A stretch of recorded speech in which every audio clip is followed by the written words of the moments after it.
بسم اللہ الرحمن الرحیم۔ السلام علیکم دوستو۔ آج کے واقعے میں آپ کو بتاؤں گی کہ اللہ پاک نے اپنے گھر کی حفاظت کیسے فرمائی۔ ابرہہ یمن کا حکمران تھا۔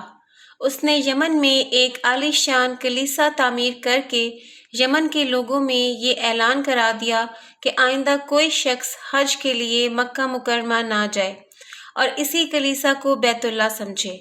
اس اعلان سے عرب کے لوگوں میں غم و غصے کی لہر دوڑ گئی۔ پھر ان میں سے کسی شخص نے رات کے وقت اس کلیسا میں جا کر گندگی پھیلا دی۔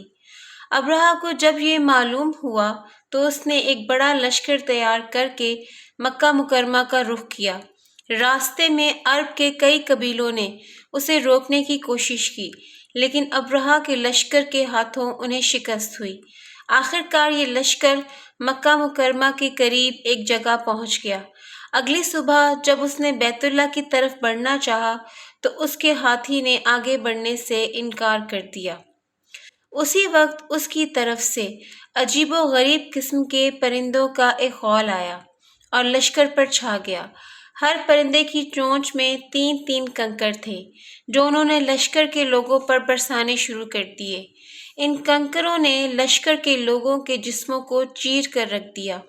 یہ عذاب دیکھ کر سارے ہاتھی بھاگ کھڑے ہوئے۔ لشکر کے سپاہیوں میں سے کچھ وہیں ہلاک ہو گئے اور کچھ جو بھاگ نکلے وہ راستے میں مر گئے۔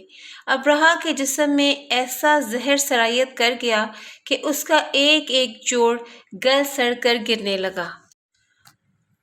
اسی حالت میں اسے یمن لایا گیا۔ وہاں اس کے سارے بدن سے خون بہہ بہہ کر ختم ہو گیا۔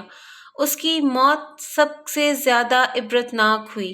اس کے 2 ہاتھی بان مکہ مکرمہ میں رہ گئے تھے جو اپاہج اور اندھے ہو گئے۔